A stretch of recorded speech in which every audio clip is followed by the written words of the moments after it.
की शुरुआत। बिहार में युवाओं के लिए मुख्यमंत्री नीतीश कुमार ने एक और बड़ा ऐलान कर दिया है। सीएम ने आगे से होने वाली शिक्षक बहाली में डोमिसाइल को लागू करने का ऐलान किया है। सीएम नीतीश कुमार ने सोशल मीडिया एक्स पर यह पोस्ट कर जानकारी भी दी और इससे संबंधित नियमों में संशोधन के लिए शिक्षा विभाग को निर्देश भी जारी कर दिए हैं।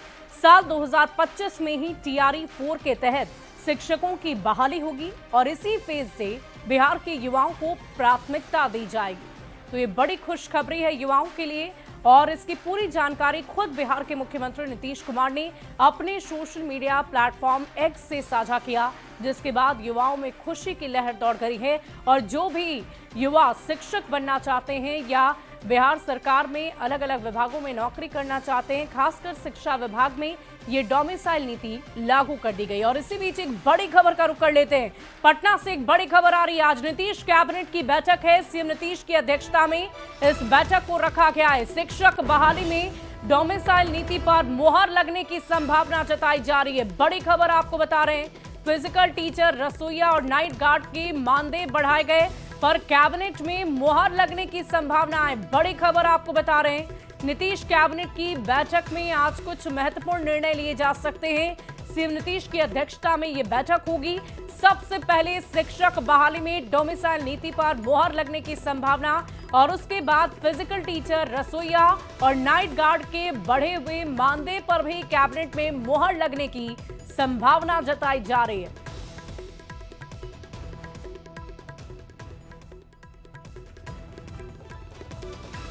और देखिए, बिहार में डोमिसाइल नीति की घोषणा पर आरजेडी नेता तेजस्वी यादव ने कहा, जहां तक डोमिसाइल की बात है, हमने इस बात को पहले ही कहा था कि जब हमारी सरकार आएगी तो हम इसे लागू करेंगे। ये सरकार वही कर रही है जो तेजस्वी ने कहा है। आने वाले दिनों में आप देखना कि वो माई बहन मान योजना की भी कॉपी कर लेंगे। उनके पास अपना कोई विजन या रोड मैप है ही नहीं। लेकिन अब ये सरकार जो है इसने किया है सरकार ने, लेकिन अभी देखते हैं कि क्या इम्प्लीमेंटेशन है, उसका स्वरूप देखा जाएगा। लेकिन एक बात तो स्पष्ट हो गई है कि जो विपक्ष, जो तेजस्वी कह रहा है, चाहे फ्री बिजली का हो, चाहे आपका युवा आयोग का हो, और भी कई ऐसे उदाहरण हैं जो सरकार ने जो है कॉपी किया है, पेंशन का हो, हर चीज़ जो है जो हम लोग कह रहे हैं वही कर। नोटी यात्रा जो है स्थगित कर दी गई है आप लोगों की महागठबंधन की। हाँ, शिबू सोरेन के देहांत के बाद जो शेड्यूल में थोड़ा बदलाव जो है वो लाया गया है। और देखिए, इसी बीच तेजस्वी यादव के इसी बयान पर डिप्टी सीएम सम्राट चौधरी का एक पोस्ट सामने आया, जिस पर तेजस्वी पर उन्होंने निशाना साधते हुए लिखा है। तेजस्वी के क्रेडिट लेने पर उन्होंने निशाना साधा और क्रेडिट के लिए वो बता रहे हैं कि तेजस्वी छटपटा रहे हैं। आरजेडी कांग्रेस की यही तो पहचान है, एक क्रेडिट खोर है और दूसरा क्रेडिट चोर है। डोमिसाइल पर क्रेडिट ले रहे तेजस्वी एनडीए के हर काम पर क्रेडिट ले रहे हैं। बिहार में 15 साल लालू प्रसाद जी का वो कुख्यात 90 का दौर वाला शासन रहा। उसके पहले 40 साल बिहार की बदहाली वाला कांग्रेस का शासन रहा। केंद्र में आरजेडी कांग्रेस ने मिलकर साल 2014 तक शासन किया, लेकिन बिहार में ना रोजगार ला पाए, ना ही व्यापार ला पाए, ना जातिवाद जनगणना करा पाए, ना बिहार के युवाओं को बिहार में अवसर देने की नीति लागू कर पाए। लेकिन एनडीए सरकार कुछ भी करे तो कूद कर क्रेडिट लेने निकल पड़ते हैं। अगर अपनी सरकार रहते इनमें से कुछ भी आज किया होता तो क्रेडिट लेने के लिए आज छटपटाना नहीं पड़ता। आरजेडी कांग्रेस की एक ही पहचान है, एक क्रेडिट खोर तो दूसरा क्रेडिट चोर है।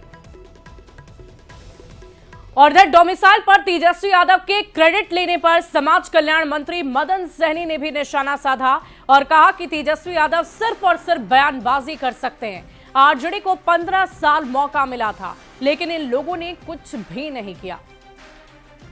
जो क्रेडिट की बात है, तो इसका क्रेडिट किसी को नहीं मिलने वाला और विपक्ष को किस लिए मिलेगा। जिस समय इनको 15 साल मौका मिला था तो यहाँ के युवाओं को पलायन करना पड़ा, यहाँ के व्यवसायियों को पलायन करना पड़ा, यहाँ के मजदूरों को पलायन करना पड़ा। और अब जो है घोषणा करने पर जो नेता या विपक्ष इतना घमंड कर रहा इतरा रहा है। अगर एक बहाली अगर ये अपने समय में किए हो रहते तब कितना इतराते, ये सोच सकते हैं। ये सिवाय बोलने का और झांसा देने का, झूठ बोलने का, जंगल राज फैलाने का काम करने के अलावा इन्होंने कभी कुछ किया ही नहीं। और आपने सुना कैसे बिहार में क्रेडिट लेने की होड़ मची हुई है। क्रेडिट वाली सियासत चरम पर हो रही है, लेकिन इन सब के बीच डोमिसाइल नीति की आज हम बात कर लेते हैं। बिहार में डोमिसाइल लागू करने के नीतीश सरकार के ऐलान पर तेजस्वी यादव ने क्रेडिट लेने वाला बयान दिया है। ऐसे में अब तेजस्वी के बयान पर सियासत खूब हो रही है। विपक्ष के नेता तेजस्वी यादव जी को यह भान हो चुका है कि आगामी विधानसभा चुनाव में जनता उनको धूल चटा देगी और मुख्यमंत्री बनने का उनका सपना सपना ही रह जाएगा। यही कारण है कि सरकार द्वारा जनहित में लिए गए लोक कल्याणकारी और ऐतिहासिक फैसले पर वह प्रसन्नता जाहिर न कर उसका श्रेय खुद लेने के लिए अपने फैसले की नकल बता रहे हैं। ये जो नकल वाली सरकार है, ये कहीं ना कहीं अब तेजस्वी जी के बातों के पीछे पीछे चलने के लिए मजबूर हो गई है। तेजस्वी जी की जो भी योजनाएं थी, जो भी कार्य उन्होंने करने का वादा किया था, उस कार्यों के पीछे डबल इंजन सरकार चलने के लिए मजबूर हो गई है। कि तब खुलती है जब इंडिया गठबंधन सार्वजनिक मन से बिहारियों की नौकरी में प्राथमिकता देने की बात कहती है, डोमिसाइल नीति लागू करने की बात करती है, बिहार के युवाओं को सशक्त करने की बात करती है, तो वो उनकी आंखें खुलती है और वो नकलची बंदर की तरह हमारी घोषणाओं को, इंडिया गठबंधन की घोषणाओं को चुराते हैं और उसकी घोषणा करते हैं। और देखिए, दिल्ली में एनडीए संसदीय दल की बैठक हो रही है और पीएम मोदी इस बैठक में सांसदों को संबोधित करेंगे। उपराष्ट्रपति चुनाव पर भी बात हो सकती है। ऑपरेशन सिंदूर की सफलता के लिए पीएम को सम्मानित किया गया। इस दौरान पहलगाम हमले में मारे गए लोगों को श्रद्धांजलि भी दी गई है। तो ऑपरेशन सिंदूर के लिए पीएम मोदी का सम्मान हुआ है। ये तस्वीरें हम आपको दिखा रहे हैं। एनडीए संसदीय दल की बैठक की तस्वीरें हैं, जिसमें कई महत्वपूर्ण विषयों पर चर्चा हो रही है। खास तौर पर बताया जा रहा है कि इस बैठक में उपराष्ट्रपति चुनाव पर भी चर्चा हो सकती है, लेकिन ऑपरेशन सिंदूर के साकार होने पर देश के प्रधानमंत्री नरेंद्र मोदी को एनडीए की बैठक में सभी नेताओं की तरफ से सम्मानित किया गया है। इस सफलता के लिए उन्हें बधाई दी गई है और साथ ही साथ पहलगाम हमले में मारे गए लोगों को श्रद्धांजलि भी अर्पित की गई इस बैठक के दौरान।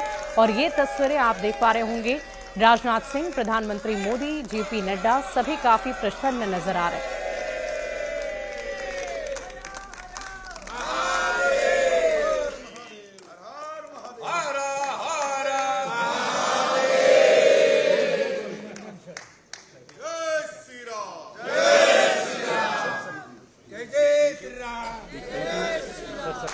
और नेता प्रतिपक्ष तेजस्वी यादव ने चुनाव आयोग के नोटिस पर कहा कि नोटिस का जवाब दिया जाएगा। जवाब तो मैं दे दूंगा, लेकिन हमारे किसी भी सवाल का जवाब चुनाव आयोग क्यों नहीं दे रहा है?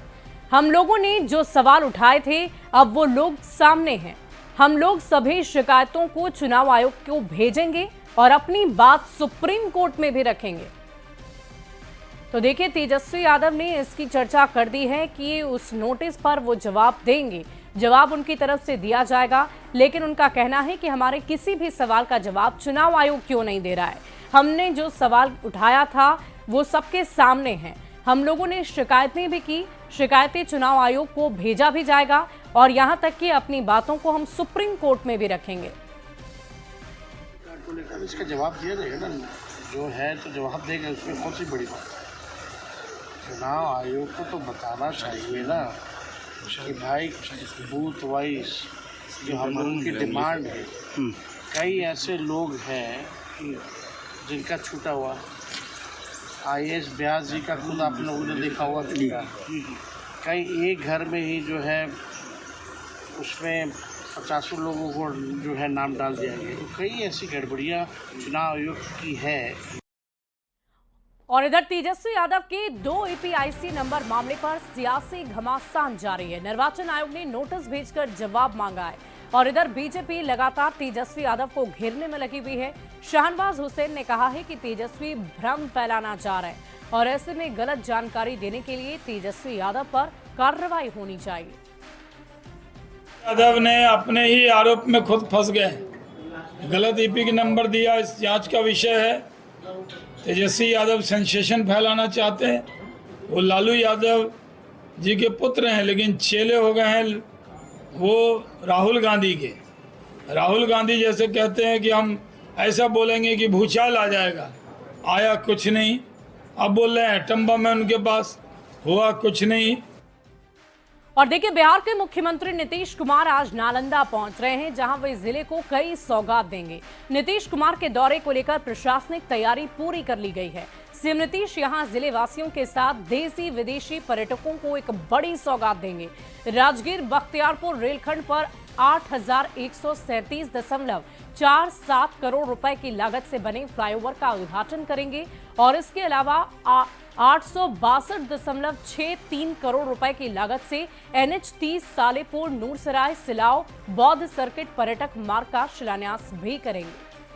मुख्यमंत्री नीतीश कुमार आज नालंदा जिले के राजगीर पहुंच रहे हैं, जहां कई कार्यक्रमों का जो है भाग लेंगे और यहां पर जो उद्घाटन शिलान्यास का कार्यक्रम आयोजित किया गया है, जहां पर देख सकते हैं तैयारियां जोर शोर से की जा रही है।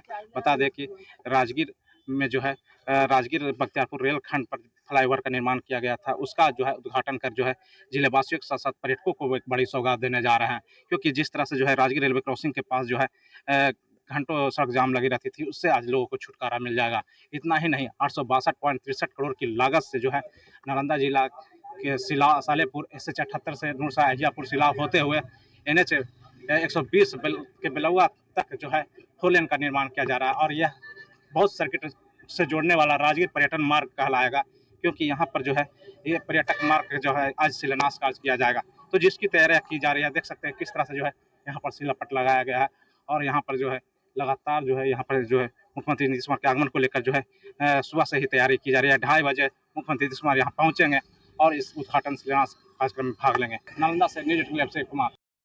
और देखिए, बिहार में नक्सलियों की धमक खत्म होने के कगार पर पहुंच चुकी है और अब बिहार में मात्र 3 ही हथियारबंद नक्सली हैं।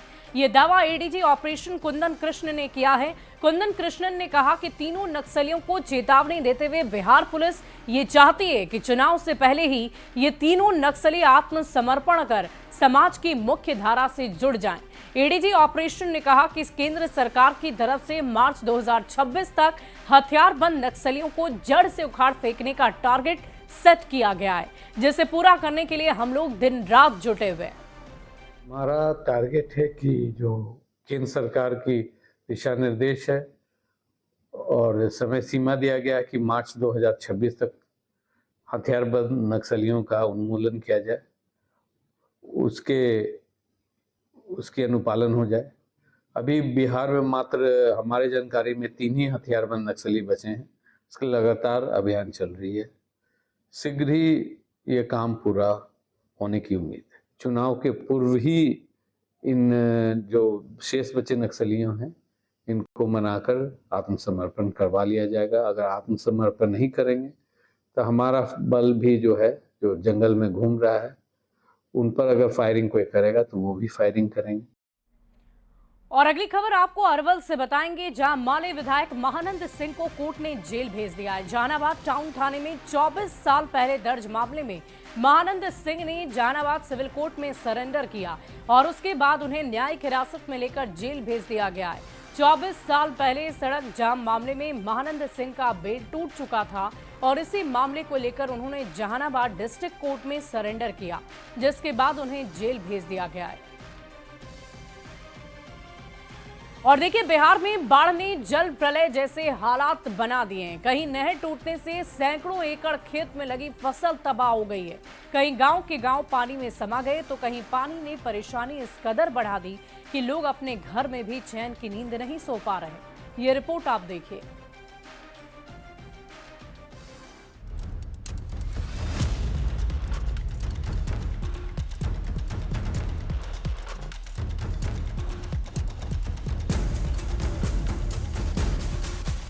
इस पानी के सतह में सैकड़ों परिवारों की तबाही का मंजर है। ये आफत कभी न जाने कितने और घरों को लीलने के लिए आमदा है। तस्वीर आरा के जवनिया गांव की है, जहां बाढ़ ने तबाही का ऐसा तांडव मचाया कि गांव के 3/3 घर गंगा में समा गए। जिनके घर अभी सलामत हैं, उन पर भी किसी भी पल बेघर होने का खतरा मंडरा रहा है।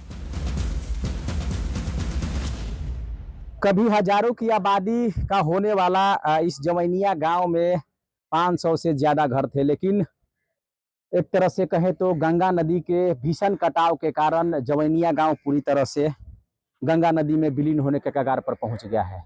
गांव के सैकड़ों घर पूरी तरह से गंगा नदी के आगोश में समा गए हैं।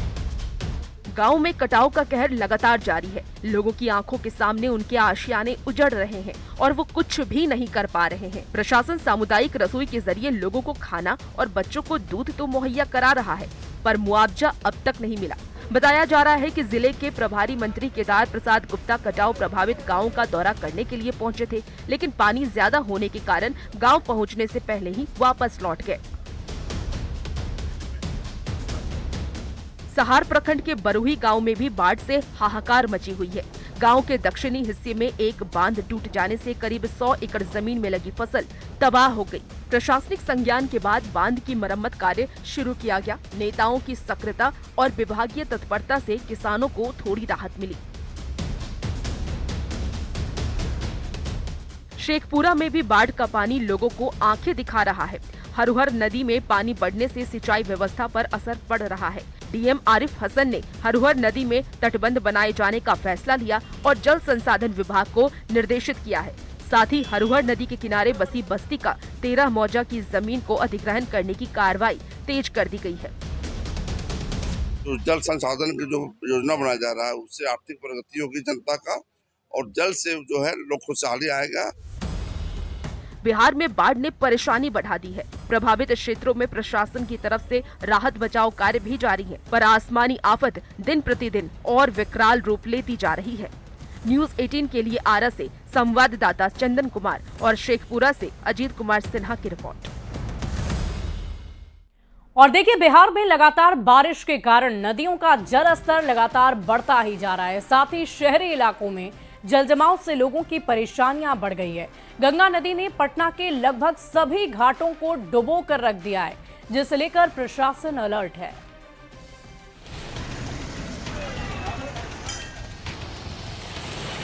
बिहार में बीते कई दिनों से लगातार हो रही भारी बारिश से जनजीवन प्रभावित है। पटना में दीघा घाट पर गंगा का जलस्तर इस कदर बढ़ गया है कि पानी मरीन ड्राइव के ठीक नीचे तक पहुंच गया है, जिसे लेकर प्रशासन अलर्ट है।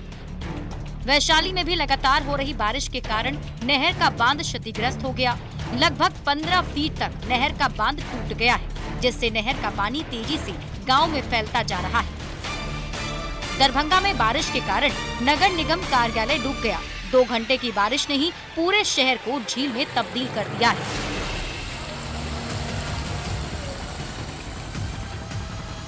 दरभंगा कभी नहीं सुधरने वाला है। ये हमेशा थोड़ा सा भी पानी होता है तो पूरा भर जाता है, रोड नाला सब बराबर हो जाता है, कभी सुधरने वाला नहीं है। वार्ड नंबर पूरा में 29 है और ये जिस पद पर हम खड़े हुए हैं एलन मिश्रा पद के नाम से जाना जाता है और ये कोई नई समस्या नहीं है। 20 सालों से यहाँ पे पानी लगा हुआ रहता है। ये मेन रोड है। लखीसराय में भी भारी बारिश के बाद सदर अस्पताल में पानी भर गया। अस्पताल के मेन गेट से लेकर अस्पताल के भीतर तक जल जमाव की स्थिति बन गई। चारों ओर जल जमाव से मरीज और स्वास्थ्य कर्मियों को भारी परेशानी हो रही है। गंदे नाले का पानी अस्पताल में घुस गया है, जिससे मरीजों को स्ट्रेचर पर पानी से गुजरकर ओपीडी तक जाना पड़ता है। बहुत परेशानी है, बहुत जल जमाव है। लाने पेशेंट को लाने में यहाँ कोई इलाज भी नहीं हो रहा है सर। समझे, हड्डी का डॉक्टर यहाँ बोला कि यहाँ नहीं हड्डी का डॉक्टर रहता है। ज्यादा पानी है। हाँ, ठौना भर पानी है। बांका में नदी के जलस्तर में अचानक बढ़ोतरी से लोहागढ़ नदी पर बने डायवर्जन बह गए। इसके कारण लोगों की परेशानी बढ़ गई है। वहीं बारिश के कारण भागलपुर के जगदीशपुर प्रखंड के सनौली गांव से सटे चांदन नदी का बांध पानी के बढ़े दबाव के कारण कट गया, जिसके बाद चांदन नदी का पानी सनौली गांव में घुस गया है, जिससे लोगों की परेशानी बढ़ गई है। परेशानी हम लोग को है कि पानी बहुत गाँव में है। हम लोग जो है तो गाँव से जो है तो निकल नहीं पा रहे हैं और जो है तो धान धुरा सब गल गया। ये बांध जो है तो बना नहीं रहा। बांध से हम लोग को क्षति हो रहा। किस घड़ी हम लोग भसेंगे इसका कोई। पूर्णिया में भी 3 घंटे की बारिश ने बीते 5 साल का रिकॉर्ड ही तोड़ दिया। बारिश के कारण पूरा शहर जलमग्न है। मौसम विभाग ने 48 घंटे तक बारिश होने की संभावना जताई है। साथ ही ठनका और बारिश को लेकर भी अलर्ट जारी किया गया है। न्यूज़ 18 के लिए पटना से रवि एस नारायण के साथ ब्यूरो रिपोर्ट। और फिलहाल इस बुलेटिन में अभी के लिए बस इतना ही। आगे देखिए जोहार झारखंड।